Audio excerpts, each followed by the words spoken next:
the bond graph model of this side, the bond graph model of this side, put both of those together, and then using CAMG obtain the transfer function between this output and this input.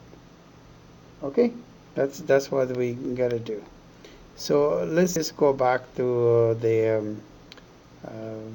explanation that is in the assignment, and in here you will see this is the physical system, and this is the bond graph model here. We have chosen to represent the input in here as a control source, so that is the way to, in this control source, then we make it that we don't have the current over here, and then this operational amplifier could be represented this way. Just so that you are on the same page on this, we agree that the current is 0, and the two currents summation on this point should be 0. Therefore, what happens is that you can write, let's see if this is here, the current Q is minus I2. See here? So the current that comes in here is negative of the one that goes over here, for this to be 0. So if that's the case, you can put the current across the resistor minus the current across the capacitor is equal to I2 in this case. So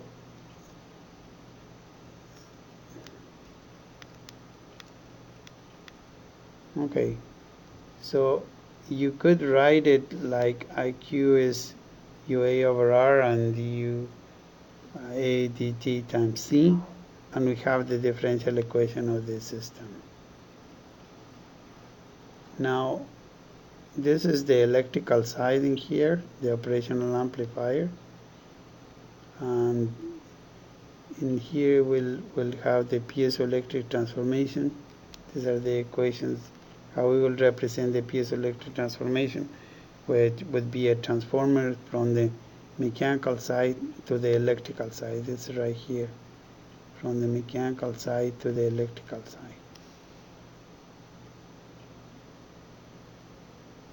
This is the mechanical model.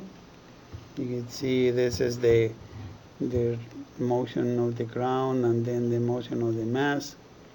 And in between those two, you have the spring and the damper right there.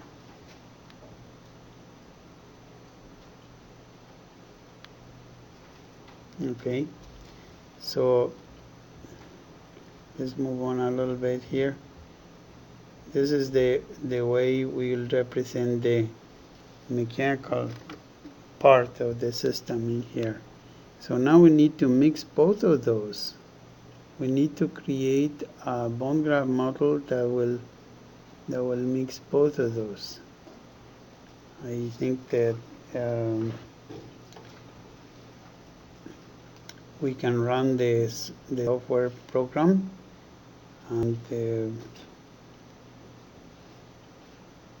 runs. This would be the bond graph model of that. You have the mechanical side over here, and then you have the electrical side over here. If you want to do it from scratch, we can do it, and just so that everybody sees how this is to be done. There we have just lower this, and then we need our, we're going to need our picture here. So let's move down here.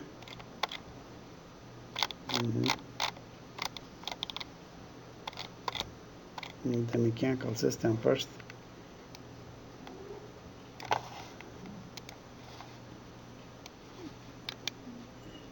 Okay.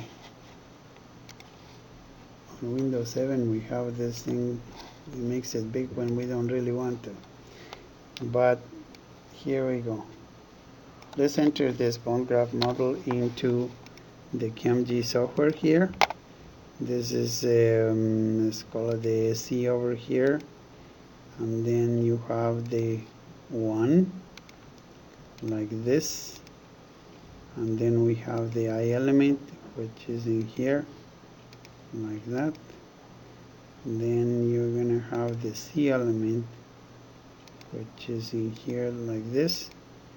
And then we're going to have the R element, which looks like this. Now we need the piezoelectric transformation as well. So where that one? See, there it is. And then we have the circuit, which is there. So why don't we do that? We're gonna have this TF over here, and then we'll connect like this, and then we have the 0 over here, and we'll connect like this, and then we'll have the control source for the sensor here.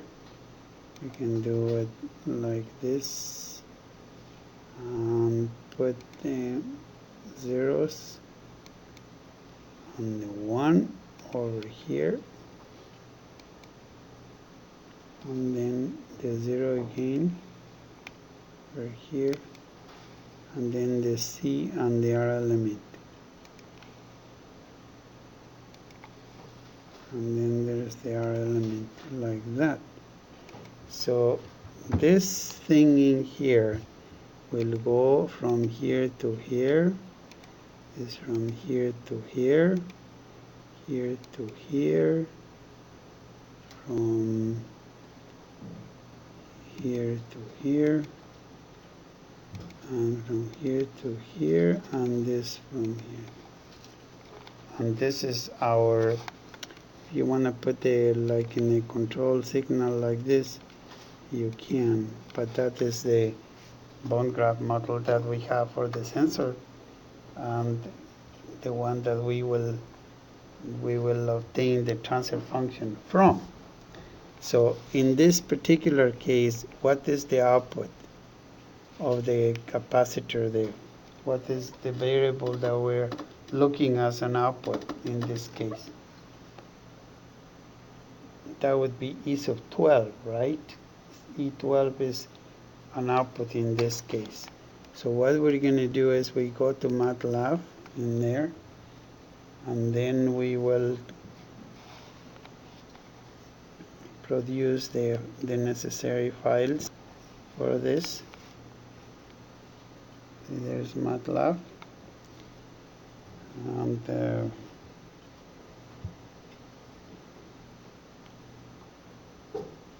we are going to obtain the transfer function, because that's what we need to do.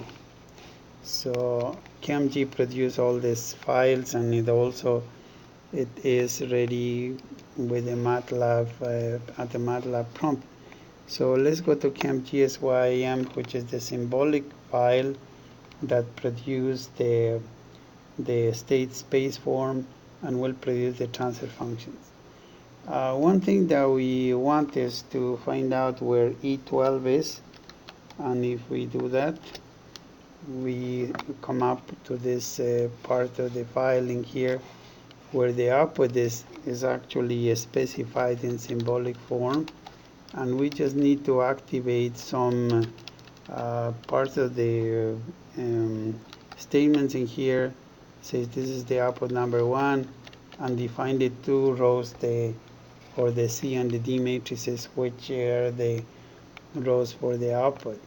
So if we just say save and run, what will it happen here?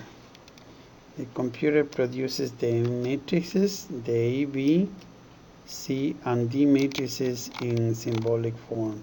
So that's the state space form, A, B, C, and D matrices. Then we have the characteristic polynomial, and we have the transfer function of this of the system. Now there's going to be two transfer functions because there were two inputs. We're interested on the first one. On the S1, here it tells you what the inputs are. SE1 is our input of interest, and then so that's the first transfer function. This one is the one that we would be interested in, is in this one. Yeah, now up until then, this transfer function that I am looking at it down here. Does x in this function mean to multiply? X is to multiply, right? No, in this case it's part of the name. Oh, okay.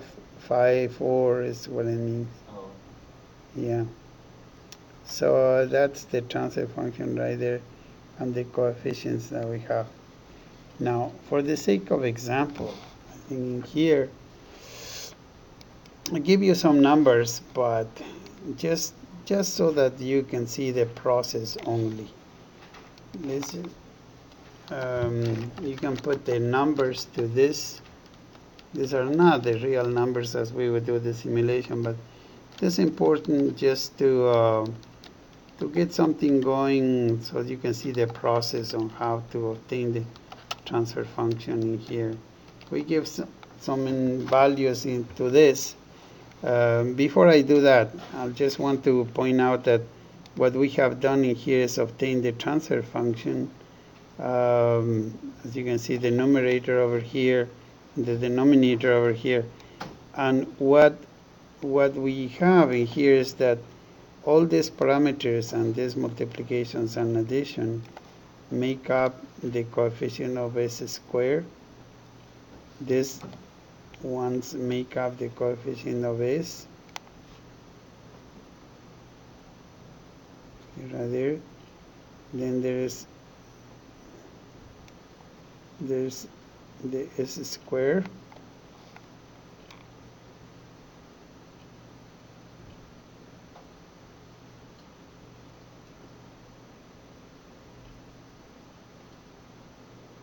Okay,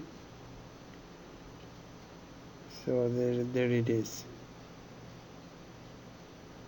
S square. Yeah. So this is in symbolic form, but if I run that file now, it's in numeric form, right? So you could just go ahead and run this. What would we get? There is telling us the two inputs in here. These are the state variable, is the state variable vector, and now we have our matrices as numbers. See, and then of course the characteristic polynomial, and the transfer function will become this one, the first one. And QMG is a program to direct MATLAB to do the body plots, the step response, and the impulse response, as well as the root locus on the given transfer function. The root locus would be a subject of another lecture, but right now I'm interested on the body plots because that's what I told you we were going to be doing. So in here, if you go like this, the computer will go and use these transfer functions and produce the input output response, really the output response to a step input to an impulse, and with also produce the body plots. So I think